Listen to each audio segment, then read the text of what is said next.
Hey guys, it's Untitled Chapter back with another video for you.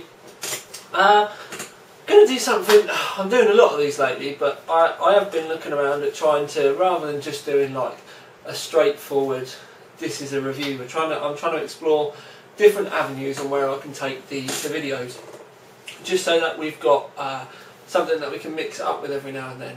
And recently, it became apparent to me that, I mean, yes, okay, fair enough. I do lead, as far as a computer enthusiast is concerned, I do lead quite a kind of strange life, and a lot of you out there would say it's like a really gifted life, and like because I get all the opportunities to play with all this hardware and stuff all the time. And it does, it can become quite, I can become quite removed in the sense that I get all this hardware all the time, and it's all right comparing everything. But then I forget about the actual troubles that a lot of people have with sort of like budget equipment and budgeting in general, really, and just that, you know, some people can't just, you know, I want to play with something, I can't just, like I do, and go and talk to a manufacturer or a rep and say, can I have that? And they go, yeah, alright. But with you guys, it's a lot more difficult. So I suppose that's why a lot of you watch the reviews, so you get to try and you know, experience as much hardware as possible. So with that in mind, I've been out and about looking for ways and what I would use to build a budget system. And it came into my head that I wanted to build a budget rig for under 600 quid. And then I get along with a lot of the retailers in the UK pretty well now.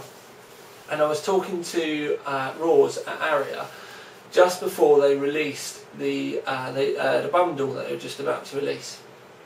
And basically, it's I've got it written down here, but there's stuff all over the place. But it's an MSI H55M MATX motherboard, which they then teamed up with an i3-540 and 4GB of 1333 MHz Mushkin Silverline RAM. They chucked a TX3 Cooler Master 92mm heatsink on the motherboard, and then they give the CPU a 4.2 GHz overclock.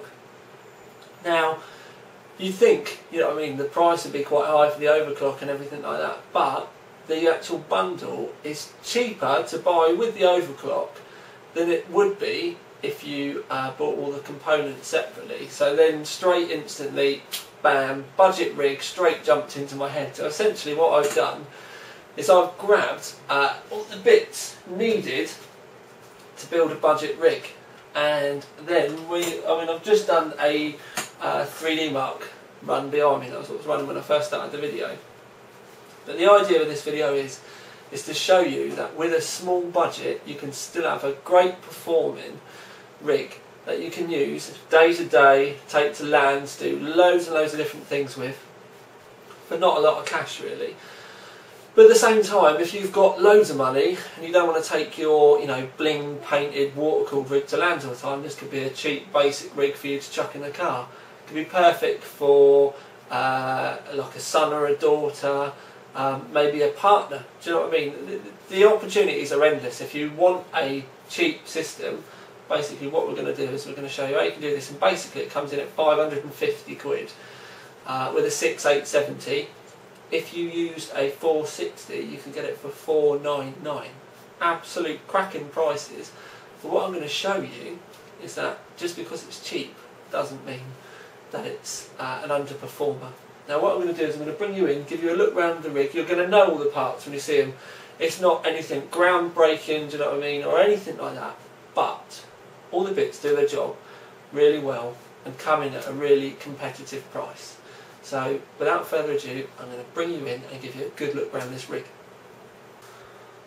Right then guys, to start off with, I wanted, where the motherboard is an MATX, I wanted to keep it in an MATX case. Obviously you can use a big case if you want, but we wanted to keep it small. So I chose the NZXT Vulcan. Now the Vulcan's got, if I move this round, it's got a couple of fan controller dials on the front as it is. And the fans are all wired up. So yeah, you've got those in the front as it is.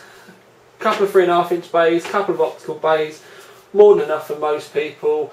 It's got eSATA and USB on the front, as well as your normal audio, power and reset buttons. Does everything you possibly want. It's got 120mm intake, oh squeaky, and it's got 220mm in the roof. Only one comes fitted with the case, and it doesn't come with a rear fan. The side fan's got a lovely big mesh panel. Will be a complete pain in the butt cheeks for dust long term. If you're taking it to lands and stuff like that, it won't be too much of a problem. If you're using it at home, then you're either going to have to clean your room a lot, which I know most of you are probably not going to, or make sure that you keep sort of like every month, 6 weeks, keep on top of the dust in your rig, just so that it doesn't get too hot. But you could fit, I think it's either 200 or 180mm fan in the side blowing over your rig. As you'll see in a minute, you don't really need to. I'm just going to get this. This is actually the top from the case, which I didn't really use, just to show you inside the case itself. Now if I turn it round, just so you can see a bit better. Basically, we've got a 500GB Samsung SpinPoint F3. We've got a Corsair TX 650W power supply. Yeah, you could get away with a 450 or a 500W in this rig.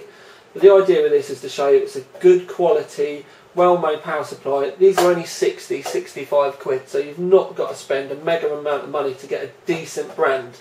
And that's the thing that I always stress to people when they ask me about power supplies, is always buy a good power supply. If your power supply goes pop, everything that's attached to it runs the risk of going pop as well. I have seen before where power supplies have gone bang and like the PCI Express cables are welded into the graphics card. It sent like 240 volts for everything, killed everything in the rig, so it's never worth bothering with. So yeah, we've got a good quality power supply. And to be quite honest with you, all you really need to buy once you get the bundle is a decent power supply, a hard drive, your case, and then choose your graphics card. And what we've done here is I've chosen the power colour, and it's the cheapest 6870 that Aria do. But you could, as I said, buy a 460 with 768MB of RAM, and then the rig will cost you under 500 quid. But as you can see here, you've got the Cooler Master heatsink. The TX3 is only 92mm. And Aria have got it wired up to PWM. Now I will show you nice and up close in the rig in a sec, and I will go into in depth about all the testing and the temperatures and everything like that as well. And all I've done is I've chucked an 80mm Noctua at the back, because it was the back of the case isn't 120 and I didn't have anything else, so I've pretty much just chucked that in there just to what I've done with it. But without further ado, what I'm going to do is bring you in and give you a close look round the rig.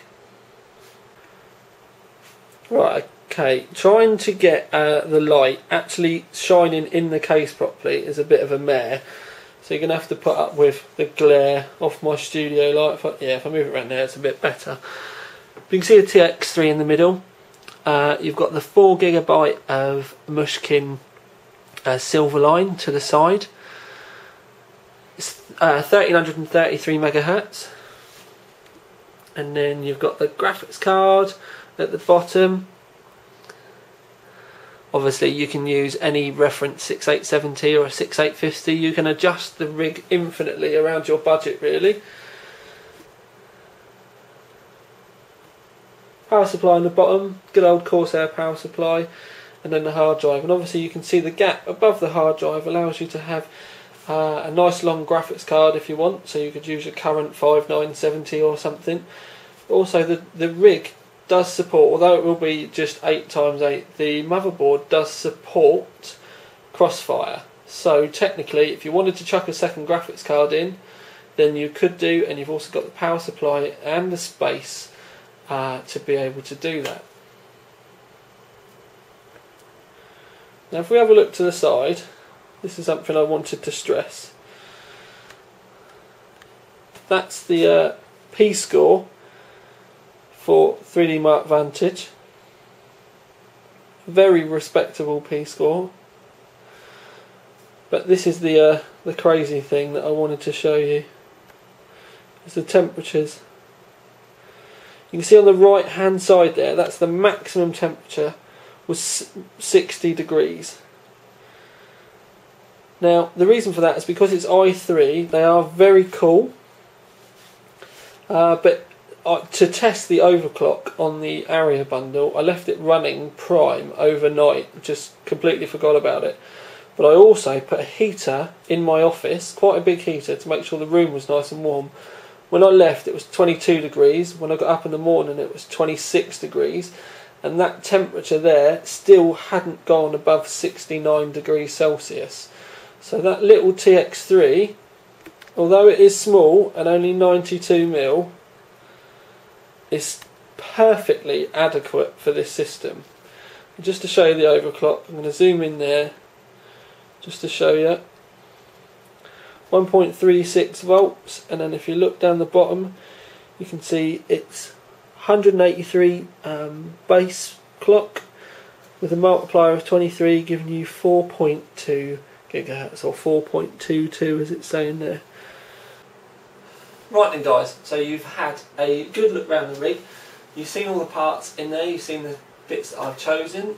You can see that I've probably overdone it with the power supply a bit, but at the end of the day, this is just a rough guide. You can take the parts in this and put your own twist to it. At the end of the day, if you wanted a different hard drive, you wanted a 1TB hard drive, you could do. If you don't like the cooler, you could technically change it. I mean, at the end of the day, a Arctic cooling 13 is only 20 quid, but at the end of the day, does it need it? I don't honestly think so. You could put some coloured fans in there to make it, you know, more personalised. You could change the graphics card. If you want an NVIDIA graphics card, you could use a 460. Hey, you could use your own graphics card. You could also change the case, because technically this is a M80X, so you could use like one of the small LAN Lee cases, for example. There are plenty of M80X cases out there. You could technically make yourself an amazing rig for not a lot of money. Now, it's the not a lot of money bit that has been really refreshing for me, because at the end of the day, like I said at the beginning, so many bits and hardware and stuff like that comes through. I tend to forget how much fun that you can have with a small rig like this, because technically that's what I have had. It's a load of fun, and it's a perfectly capable little rig. I mean, if you chucked a solid state drive in this, for example, you didn't buy this and you then say bought a 64GB V Plus 100 from Kingston,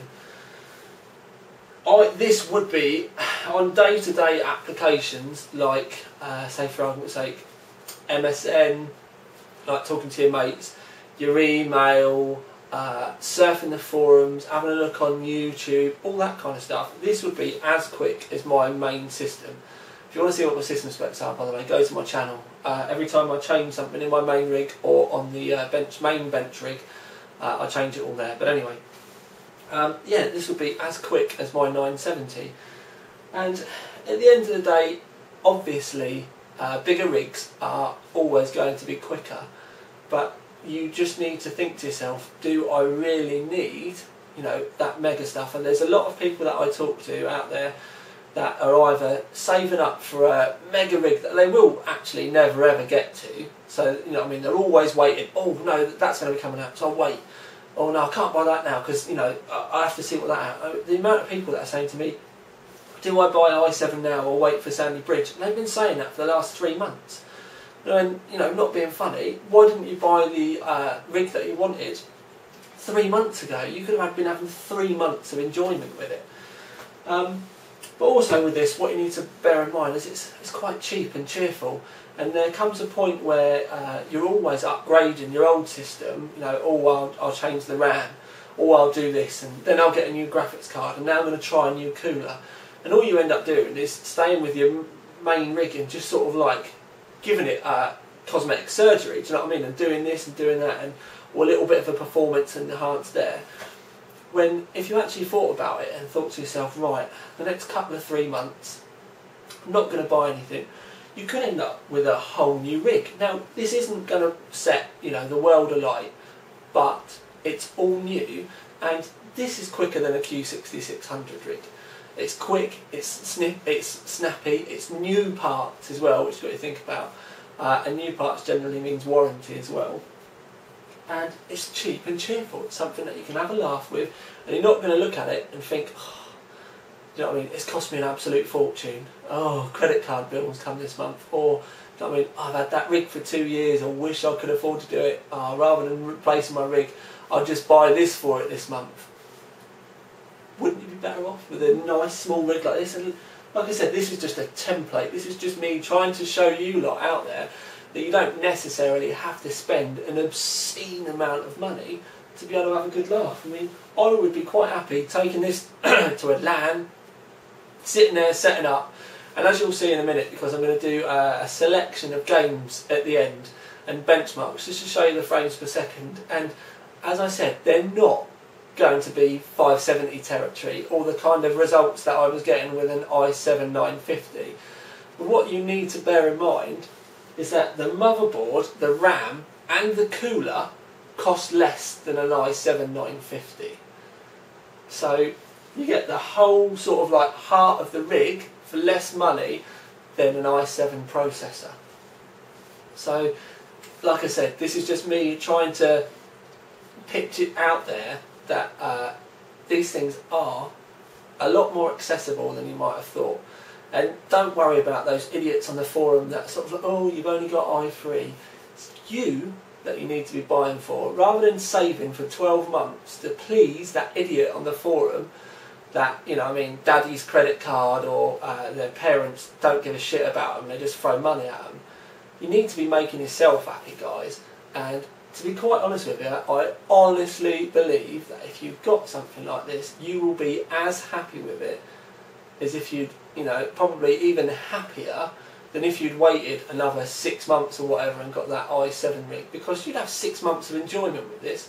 And not being funny, once you've got it, there's nothing to stop you saving up for the bigger rig then, is there? So you've got to think about all these things. But anyway, an absolute cracker of a rig for 550 quid. And as I've said many times now, think about this as a blank canvas or a guide. So for argument's sake, you could change the case if you don't like it. You don't have to have that graphics card. You don't have to have that power supply. But these are all the things that are available to you at this price point. And not being funny, when you say that you've got a gaming rig that will do 15,000 3D Mark P score, and it costs you just over 500 quid, that's amazing value. So, without further ado, I'm going to bring you in, we're going to play some games, and then right at the end we're just going to knock it on the head and wrap the video up. But I just hope that either some of you out there that have just found my videos, don't forget to subscribe, comment and all that kind of stuff. Hopefully this will make the regular subscribers and even new watchers consider you can either use this as a guide of what you could build, or at least make you think of, do you know what I mean, maybe it might not be such a good idea to keep throwing money at an old rig. So yeah, let's get in and play some games. I think, do you know what I mean, for the money I think you're going to be pleasantly subscribed. Yeah, don't forget to subscribe. Pleasantly surprised.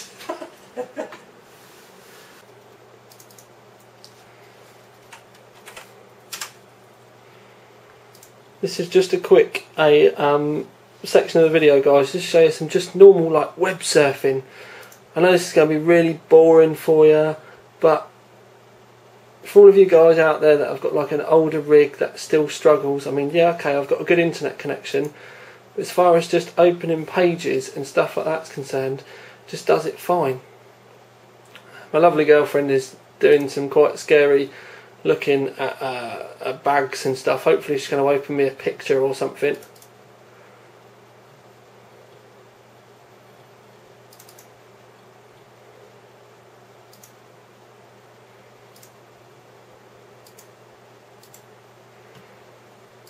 She doesn't like being in videos.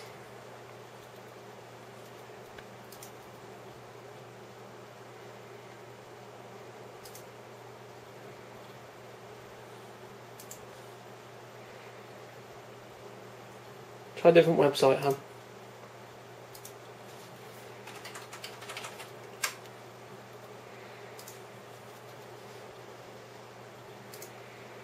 So yeah, I'm not going to bore you with more and more footage of my girlfriend going around clothes and bag shops, but as you can see, for normal use it's just as rapid as a more expensive rig will be, because for basic use you don't really need a lot of processing power. But I hope you guys will join me in saying thank you to Emma for doing this part of the video for me. Say thank you. Hi Emma! Hi! Right, that's enough guys, let's move on to the real gaming side. Right then guys, we're playing, look up in this top right hand corner for the frames per second.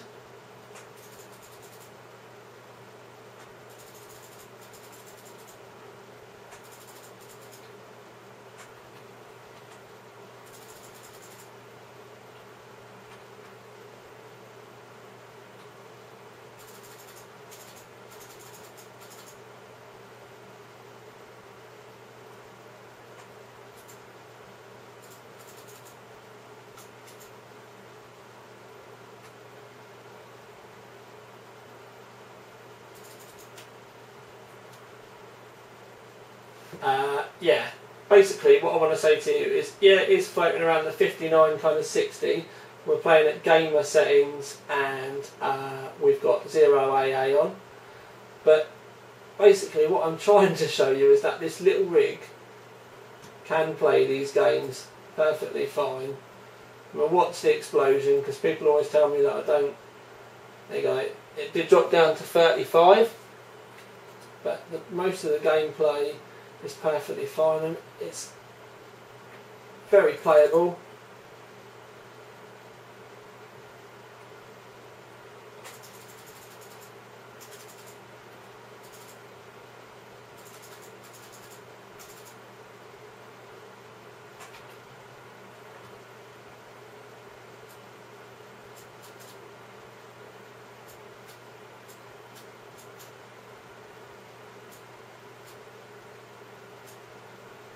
Took a lot of killing.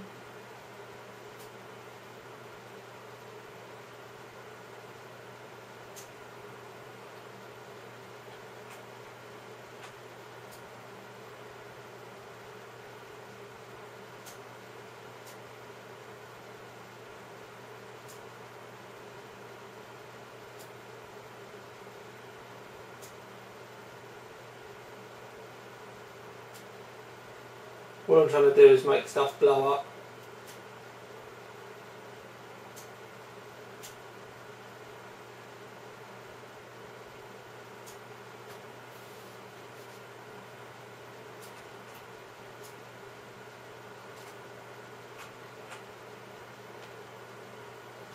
So I don't want to spend ages playing each game, I'm just trying to give you a little snippet of each one. So now we're going to move on to the death of all graphics cards, Metro. So we're on to Metro. Now obviously Metro is an incredibly demanding game.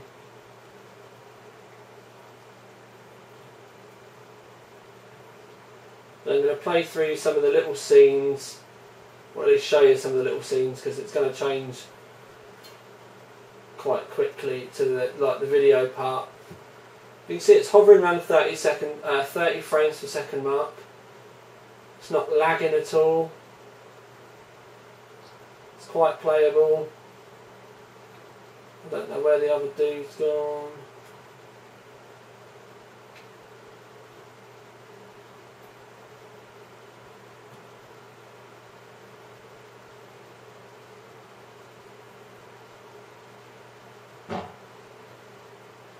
I hope that doesn't come out on the video.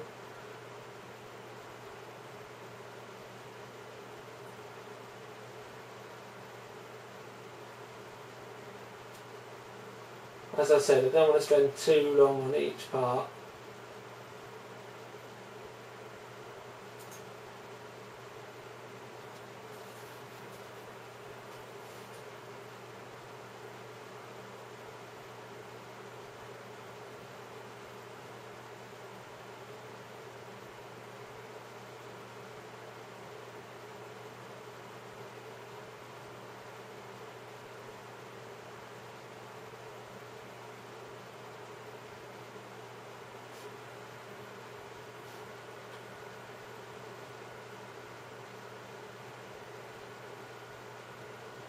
Right, now we've got to a shooty bit on Metro, so you just watch those frames per second.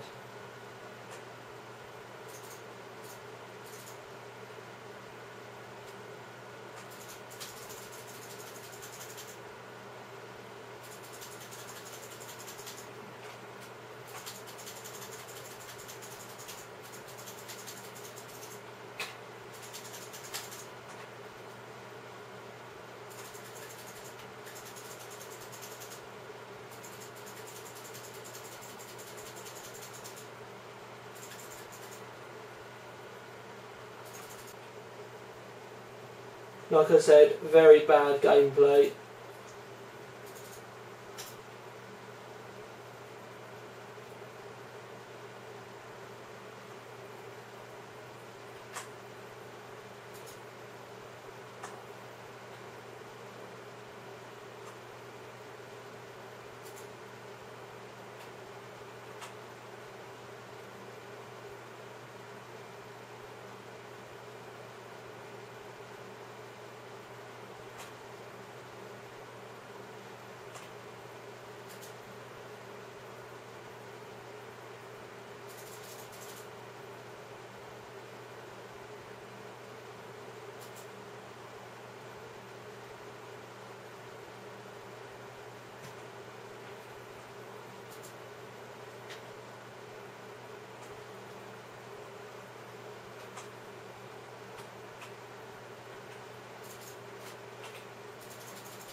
Anyway, as I said, very bad gameplay, but let's move on to Alien and Predator. Right then guys, last game stroke benchmark. We're on to the Alien versus Predator benchmark. Obviously this heavily favours Nvidia cards. So we've got the ATI in this, and obviously the i3 530. 540 rather, but still been able to get over 50 frames per second quite comfortably there.